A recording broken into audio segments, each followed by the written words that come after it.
नमस्कार दोस्तों, मैं आपकी दोस्त नेहा हमेशा की तरह आज भी आपके लिए एक बहुत अच्छा मैसेज लेके आई हूँ।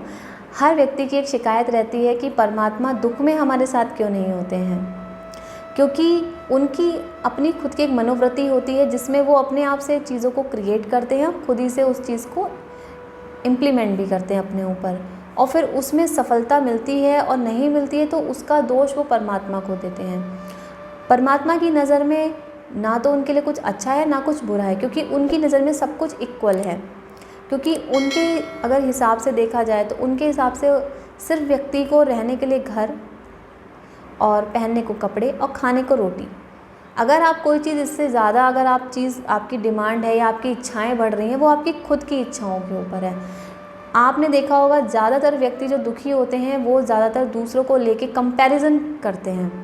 आपने देखा अगर आप 300 की भी शर्ट पहन सकते हैं, लेकिन अगर किसी ने ब्रांडेड शर्ट पहनी है तो मुझे भी वही चीज़ चाहिए। आपने देखा है कि अगर आप कोई भी चीज़ चाहते हैं तो उसके लिए आपको मेहनत करनी है। क्या होता है कि जब हम कोई भी चीज़ हमारे माइंड में इच्छाएं जागती हैं, वो परमात्मा की इच्छा नहीं होती, वो हमारी खुद की इच्छा होती है। उसमें हम अपने आप से द्वंद्व करते हैं इंटरनली। जब हम अपने आप से संघर्ष करते हैं मेंटली, तो हम क्या करते हैं, कंपटीशन करते हैं और खुद से दुखी होने लगते हैं।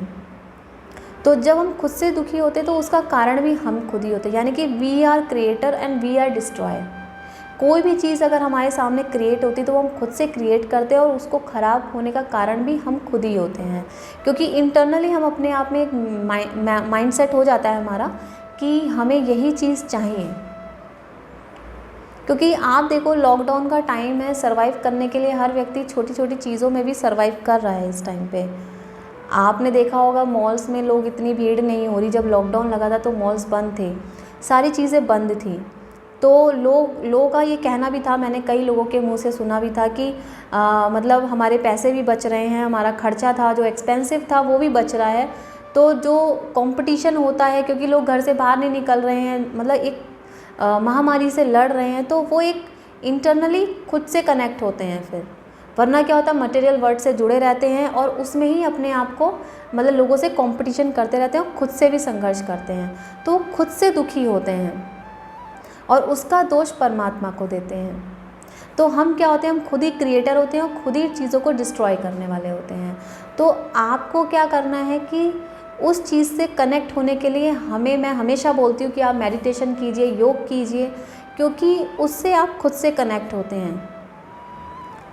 क्योंकि जब आप दो चीज़ों में रहते हैं, यानी कि हम इच्छाओं को, जो हमारी इच्छाएं बढ़ती हैं, कहते हैं ना कि इच्छाओं का कोई अंत नहीं है, ऐसे ही जब हमारे बीच में थॉट क्रिएट होते हैं या कोई भी चीज़ हमारे माइंड में क्रिएट होती है, ज़रूरी नहीं है कि वो ठीक ही हो। जब वो ख़राब होती है तो उसके क्रिएटर भी हम ही हैं और उसको डिस्ट्रॉय करने वाले भी हम ही हैं। तो हमें किसी के साथ कंपटीशन नहीं करना है, किसी के साथ कंपैरिजन नहीं करना है, हमें खुद से कनेक्ट होना है। हमें मेडिटेशन करना है, यानी कि ध्यान, उससे हम खुद से कनेक्ट होते हैं। ये जो एक प्रक्रिया है ये आपकी जीवन शैली को बिल्कुल बदल देती है। क्योंकि आज आप देखिए, लॉकडाउन के बाद लोग घर में रह के बहुत लोग योगा प्राणायाम करते हैं, क्योंकि वो अब समझ गए हैं कि लाइफ में अगर आपका शरीर है, अगर आप छोटी छोटी चीज़ों में भी अगर चाहें तो उसमें खुशी ढूंढ सकते हैं। तो परमात्मा जो है वो हर कण में है। इच्छाओं का जागृत होना या वो सब होना, क्रिएटर होना, वो सब आप खुद से क्रिएट करते हैं। थॉट्स को भी आप खुद ही क्रिएट करते हैं। तो परमात्मा तो हर कण में है, हमारे इंटरनल, हम उन्हीं का अंश हैं।